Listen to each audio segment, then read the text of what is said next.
Hi, I'm Raymond Soosay. I'm Plains Cree from Alberta. Wajek, I'm Mimie Neacappo from Soosay in EUSG, also known as Eastern James Bakery in Quebec. And we're here today to talk about Waldorf education for and by First Nations. Today we'll be hearing from Douglas Cardinal, and we'll also be speaking on our own experiences on Waldorf education.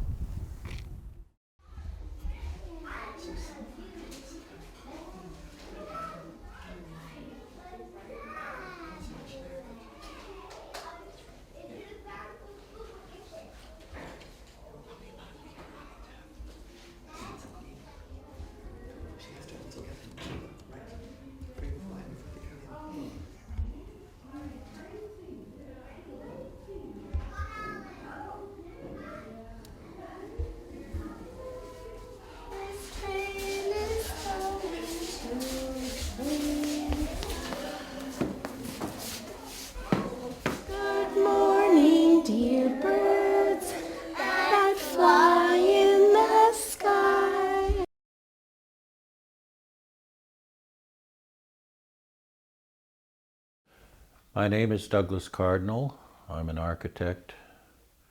I took my training at the University of Texas in Austin. While I was there, I was wanted to explore really a different approach to architecture, make it more in harmony with the land and more in harmony with people's needs. I saw that architects through the ages built pyramids to the system, and at that particular time when I was going in the South and in the 60s, I think that I questioned all the institutions of society, and so I wasn't interested in building pyramids for the system. I was more interested in trying to solve people's needs, and particularly in a society in the South, which is very much like Canada.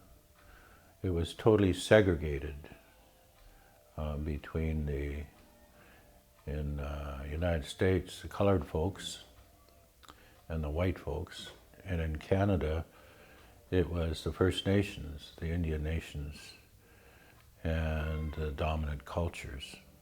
So I saw a parallel with that.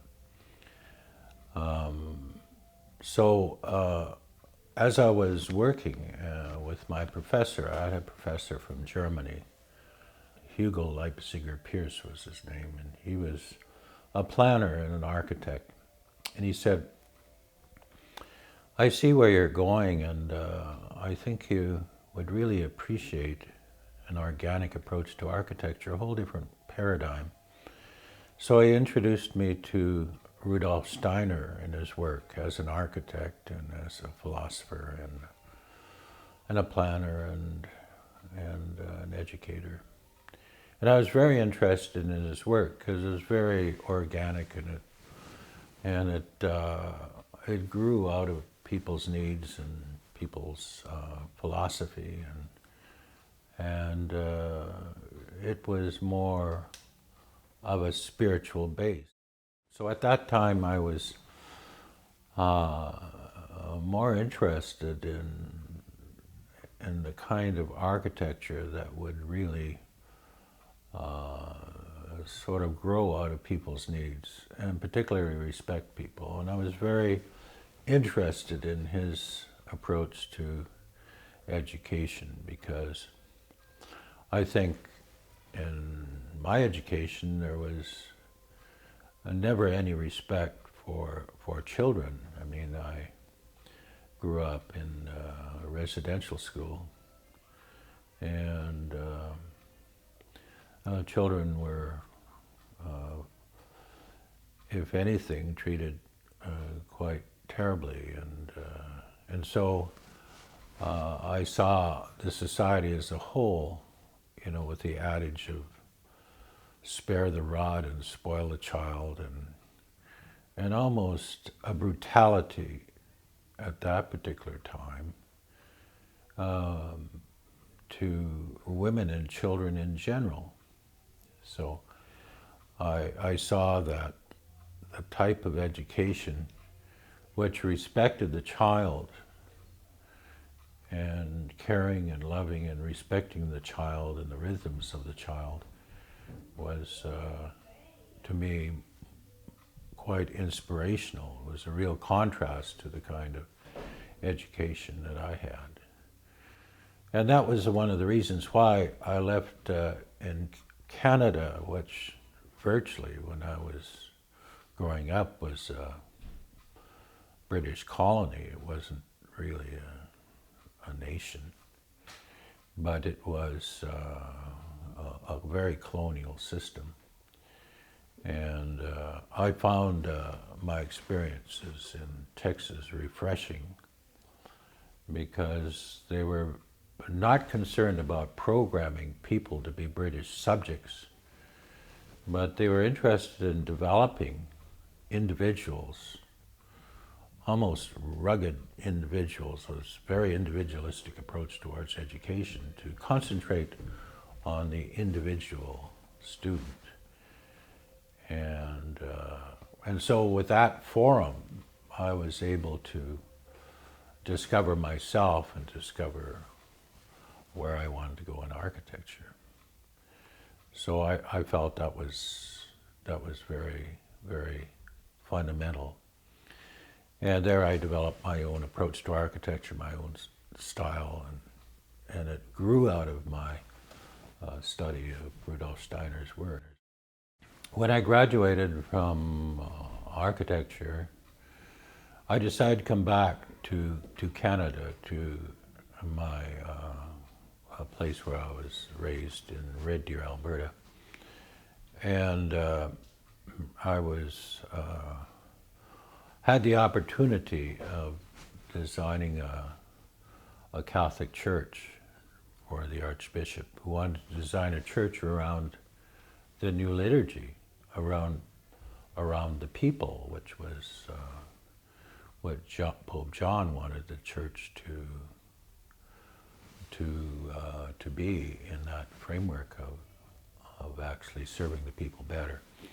So I had the opportunity of working and really giving something back to the people that educated me. And so I still feel it's my best work, because anything you do out of love and caring, it's always it always is your best. So from that, a minister of the government who loved the church, actually was a very devout Catholic, he was in charge of all the building in Alberta. So he gave me an awful lot of projects, schools, government centers, hospitals, for the government of Alberta. And one day he called me in his office and he said, "I see that you understand politics, and I know you were involved in the human rights movement in the South, in Texas, when you were a student. I want you to help your people." Well, that particular time I felt he meant my fellow architects, but he meant my First Nations people, because my father is First Nations and my mother is German descent. So I have these two world views that I have worked between. And at that particular time, the government of Canada put out the white paper, which was the bureaucracy wanted of Canada, wanted to terminate all the rights of Indigenous people. And they had done a very good job doing that with their residential schools and obliterating the language and culture. And it was the government's program, as announced, is to kill the Indian in the child. And these residential schools the people we're in were quite devastating to the children and to the parents that were forced to give up their children. Indeed, 40% of the children died in those residential schools. So it was a terrible act of genocide. And so this minister felt that this was outrageous. He told me, I want you to help your people because the policy of the federal government of Canada is that the average grade school level for First Nations is 3.4 years. The average lifespan is 34 years. 75% of the people are destitute and poverty-stricken. In some communities, 85% alcoholism, 10 times the children's mortality rate, 10 times the suicide rate. He said, if I lined up all the Native people against a wall and machine gunned them, there'd be more survivors. So he said, as someone who has a heart and someone who believes in the Christian faith, I think it's intolerable what the federal government is doing. So he said, if you use the knowledge that you have, the way you cut through my department like a hot knife through butter to get the job done, if you are able to serve the First Nations, I will finance them to take on the federal government.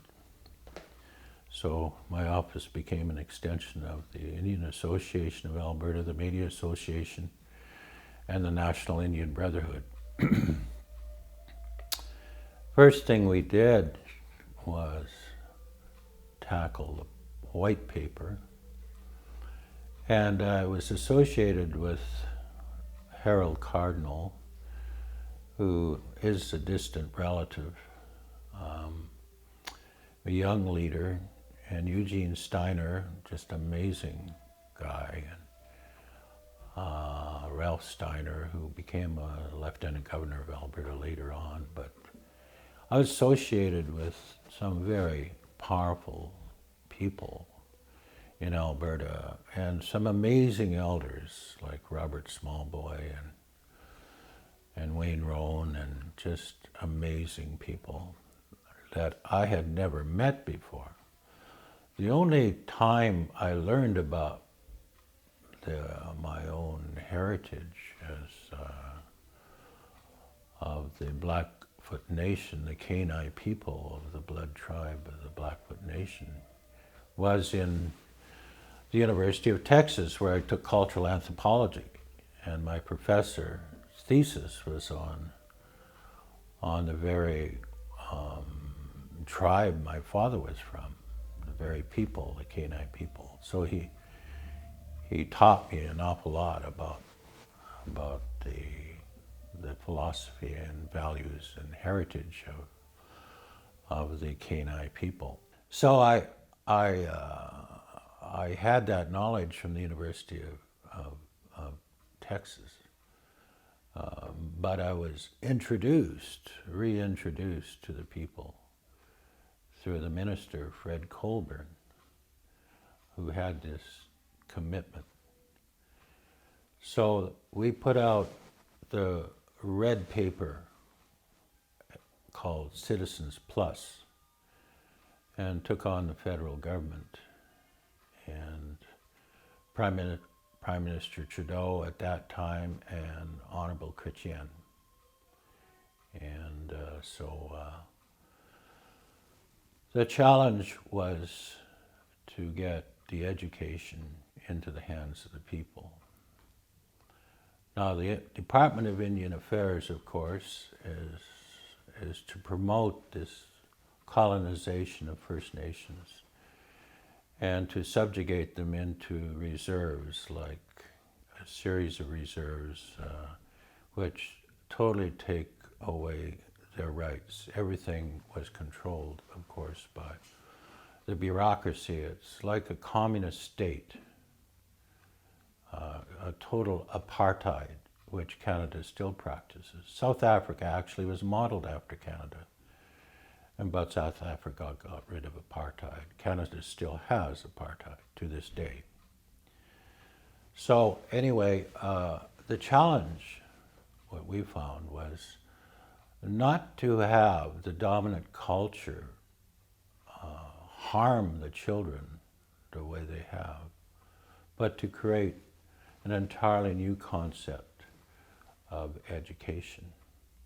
And that is designing it not to force or colonize and take away or destroy the Indian in the child, which was the educational system of the federal government, but to be able to respect the child, honor the child, as which followed the values and principles of the First Nations communities, in particular the teachings of the elders. This society regards the child as a tabula rasa, like the knowledge is outside, like a pitcher full of knowledge, and you pour it into the child's ear, and when they're all filled up with outside knowledge, they give them a diploma or degree, and then they somehow, depending on the type of diploma or degree or status of all that stuff that you pour into the child, that status puts you somewhere in this hierarchical system, which is like a pyramid.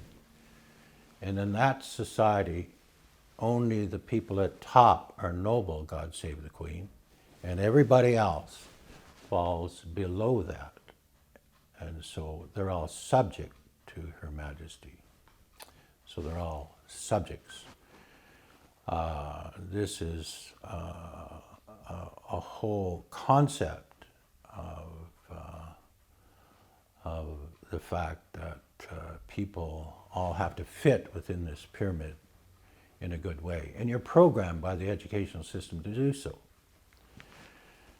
The concept of the First Nations, because they were the ones that developed this whole concept of freedom of the individual, the concept that each person is responsible for their own lives and are subject to only the Creator and not subject to any kind of hierarchical system, and to be subject to another person is totally, completely alien to the Anishinaabe peoples in particular, which are from the Atlantic all right across Canada to the Rocky Mountains down to Montana. They're all Anishinaabe people. And they are free people.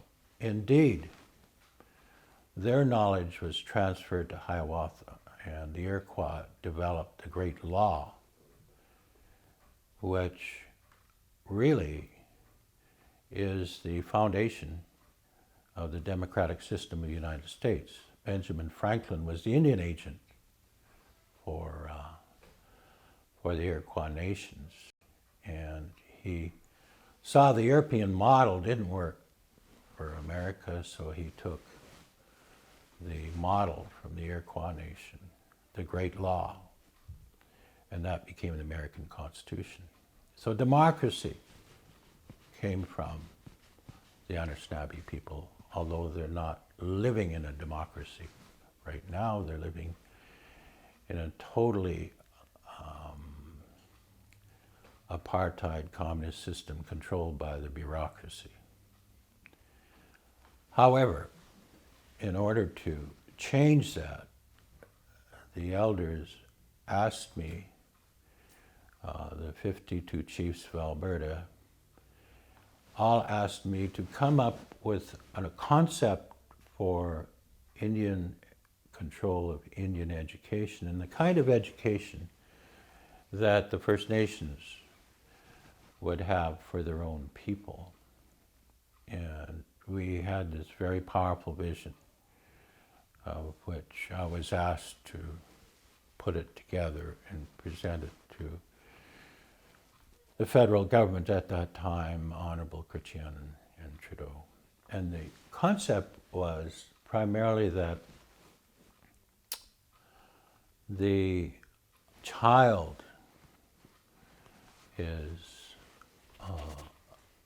not a tabula rasa, but he is the product of all his ancestors.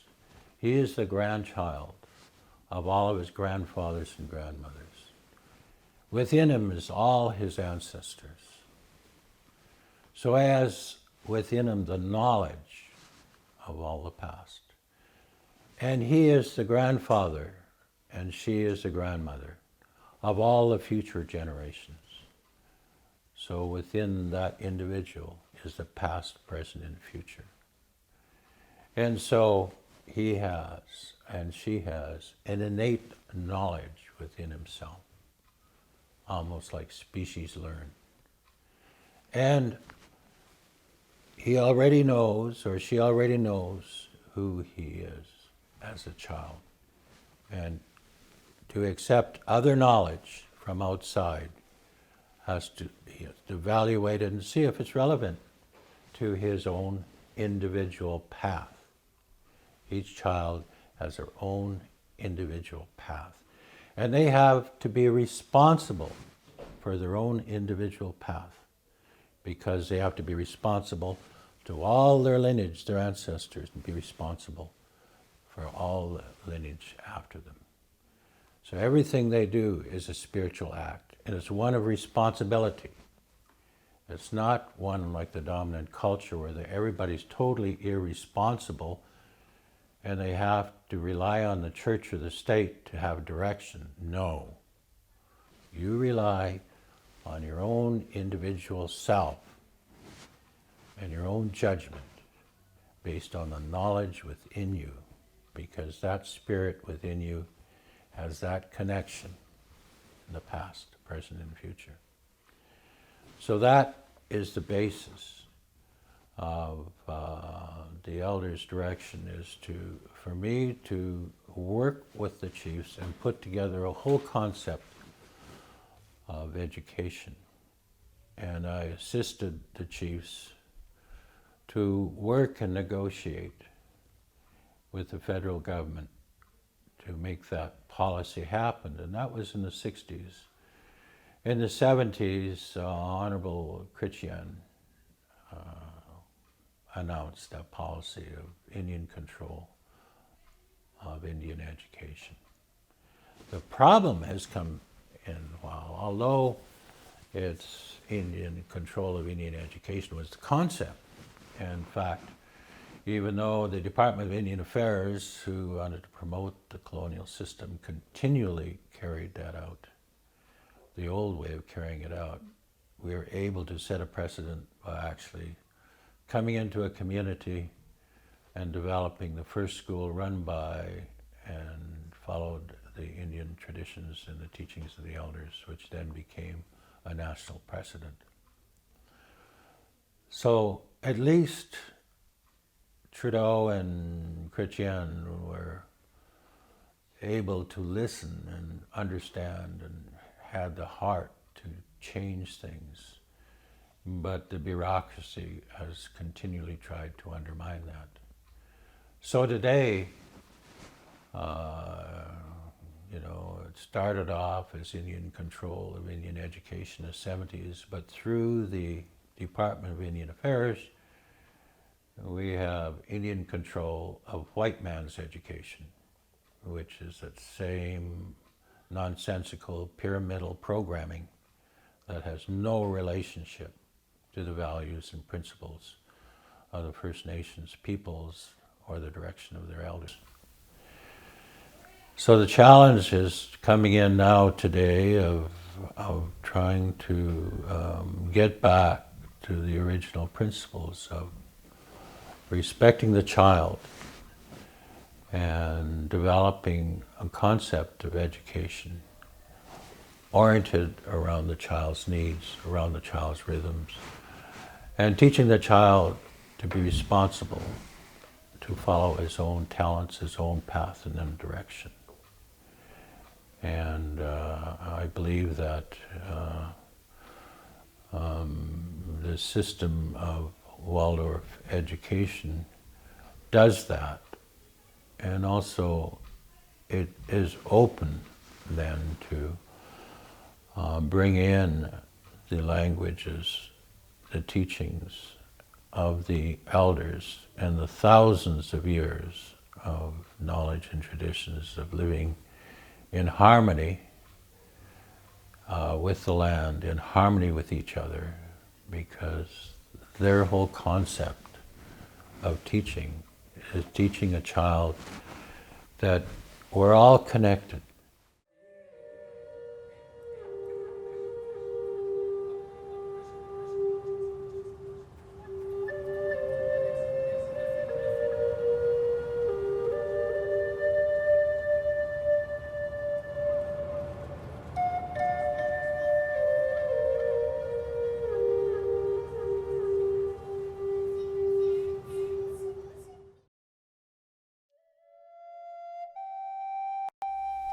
The Lakota Waldorf School is located on the Pioneers Indian Reservation in South Dakota, one of the poorest reservations in the United States of America. This is the reservation of the Oglala Lakota, one of the 7 bands of the Oceti-Sakowin. Approximately 40,000 residents live on the reservation, and the majority of the population lives under poverty. The language is spoken fluently on the reservation, but very few people do.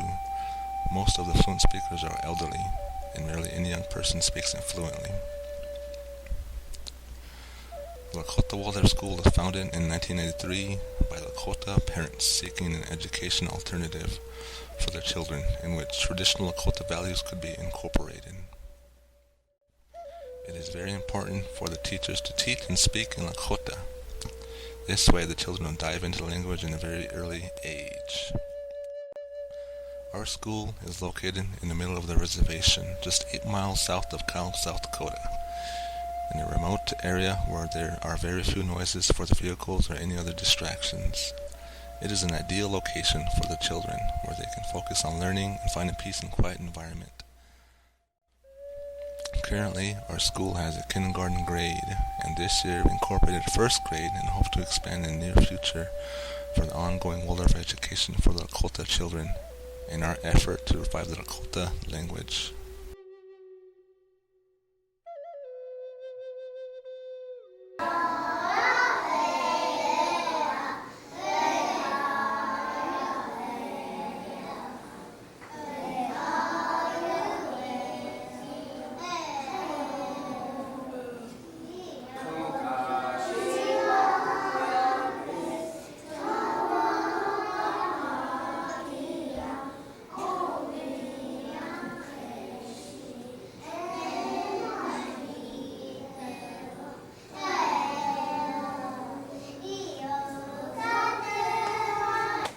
Hello, I'm Tabor White Buffalo. I'm the kindergarten teacher here at the Lakota Waldorf School. This is my 3rd year as the kindergarten teacher, and this is also my 3rd year in the Waldorf training. I am from the Standing Rock Indian Reservation, and I feel very blessed to be teaching the children, the Wakainja as we call them. Now we do a lot here with our, like I said, with our head, heart, and hands.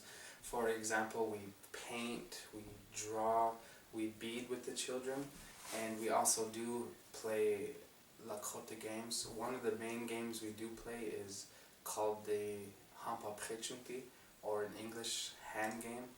It's an ancient guessing game, and it's a lot of fun. And here we speak mostly our Lakota tongue. And it's good for the children at a young age to hear it and understand it, so they can learn it and speak it. We do a lot outside. We do a lot of activities outside. We have a daily rhythm, which is very important.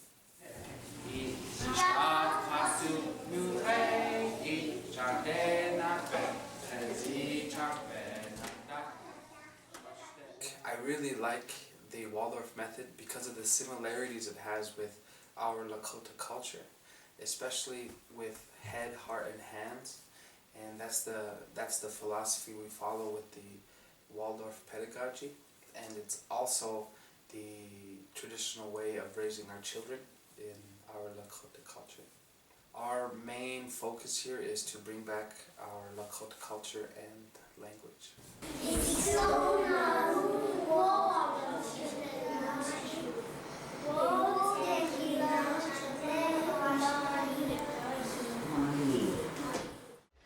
I found this recipe online. We were in Chicago and we had this amazing cornbread. And so we looked for a similar recipe and we found it. And so that's what I'm going to make today is cornbread. From what I see, First Nations have a particular style of learning. You know, Waldorf putting emphasis on the arts and on storytelling and on the songs is a pretty good fit with how First Nations children traditionally have learned.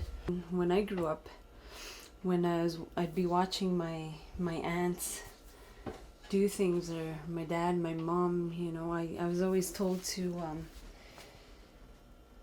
look, you know, and in school as well, when we had our Cree culture programs, you know, the teacher would be doing, you know, showing us how to do something, and you learn by watching, and as well as learning by doing, mimicking, which I find Waldorf has a similar approach as well. You know, my little girl, she's 7 now, she's in grade 2, and when she was first hearing the stories at the Waldorf School, you know, she'd come back and she'd retell me, or try to anyway, retell me the whole story. The Waldorf approach, the Waldorf method is it's a great place to start, where you want to introduce the language, and you know, the Waldorf methods and tools can be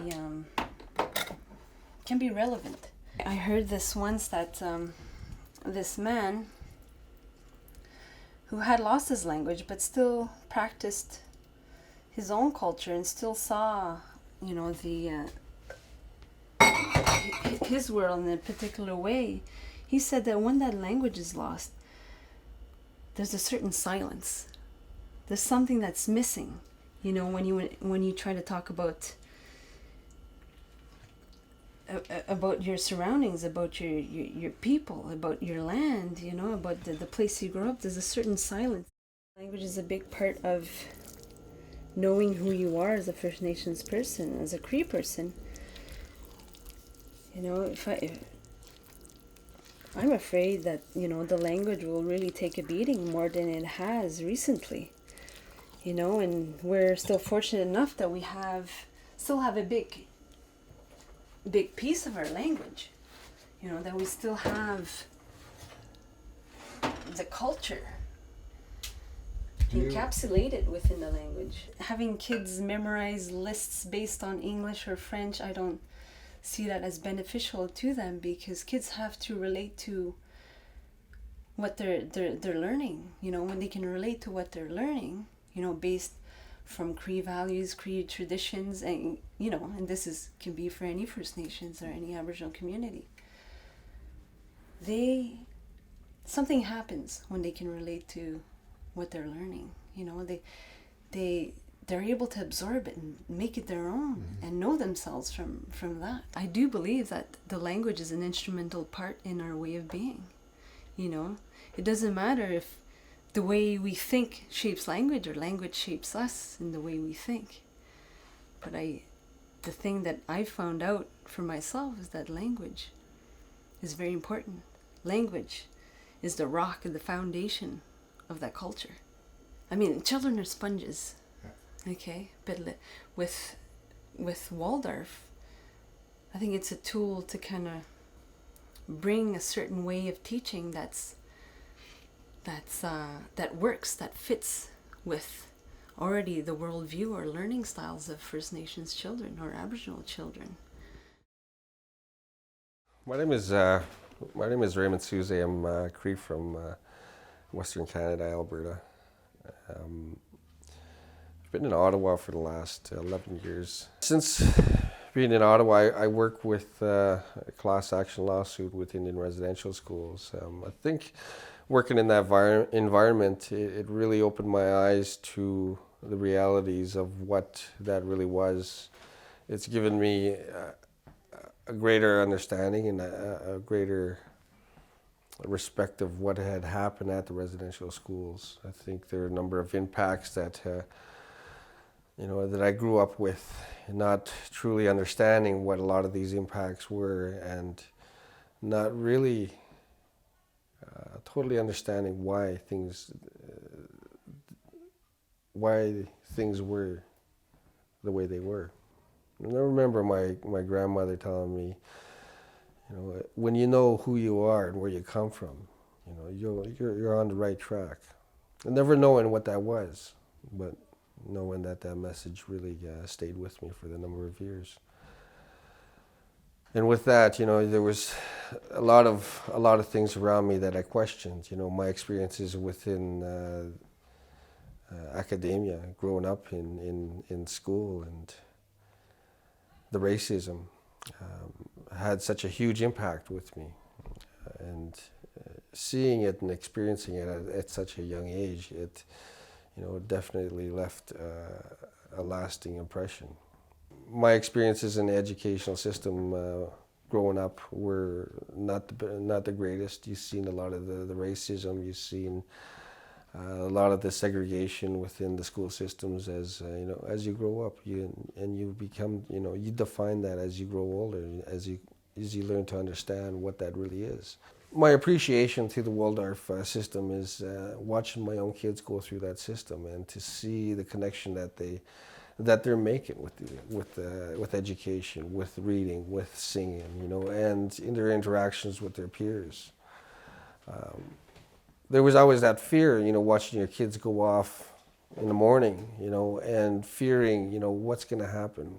What are they going to experience today? Are they going to experience the same thing that I had to go through? Are they going to experience the racism?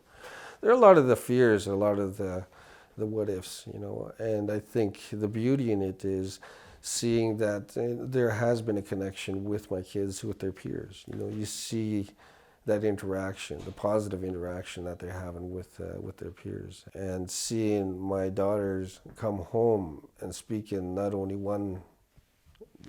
English, but French and Spanish and Cree, and seeing the strength in that, because that's what defines us. That's what defines us as a First Nations, is that language. The message that was always given to me was, I never wanted you to experience what I went through. I never wanted you to go through what I had to endure, and never knowing what that really was. And so talking to a lot of the survivors of residential schools, I started to hear that message over and over. I never wanted my children to experience the pain that I had to, the displacement that I had to feel and grow up with, and the one thing that a lot of the claimants did connect with and did share with me was the loss of language, the loss of culture, and being punished for speaking their language, being punished for even talking about their own culture, having their hair cut. And a lot of those connections, were made, through the sharing with the former students of the residential school. With seeing my kids go through the Waldorf system, you seeing how quickly they went from not speaking a second language to speaking a second language, and that being French. And seeing if my child can learn a second language that quickly, and if you apply that to a First Nation language, whether it's Cree, Blackfoot, or Ojibwe, any language, I see the value in that, where take that same model and apply it to that First Nation culture, that First Nation language, and you have a recipe for something very positive.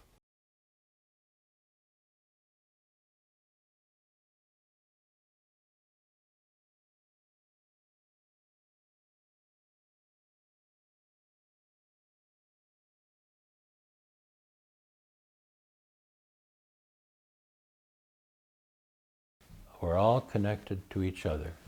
Every human being are our brothers and sisters. And so when they talk to the Creator, they ask to honor all of our relations, and that's all human beings, all cultures. But also when they say all our relations, they're talking about all the animals, the birds, the fish, all of the herbs, the plants, everything else.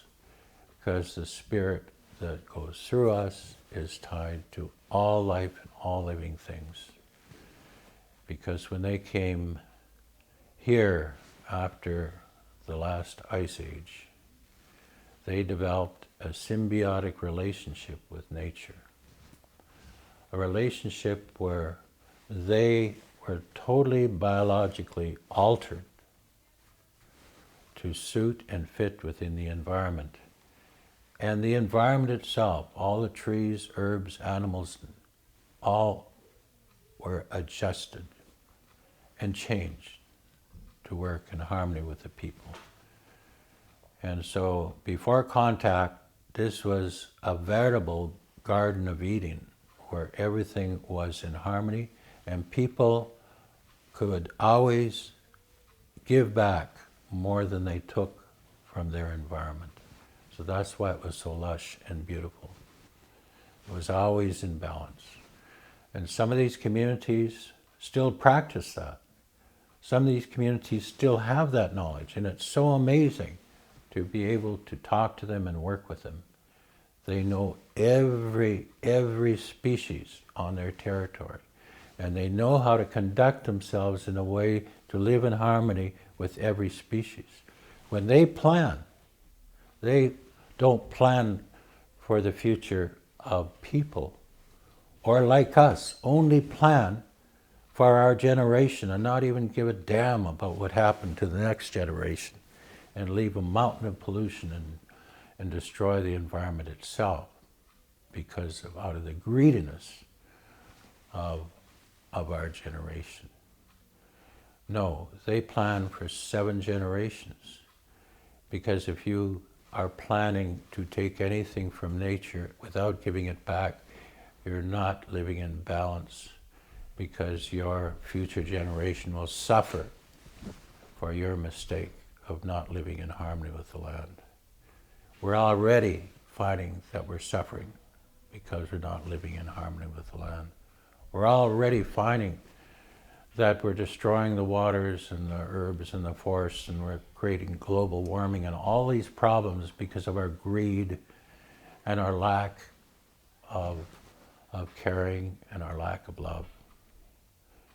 So it is the only way that we can survive is if we start caring and loving life and loving ourselves. So that is something I feel we need to teach the young folks. Not to follow that path of the dominant culture, but follow the path of the teachings of thousands of years about beauty, harmony, love, and respect.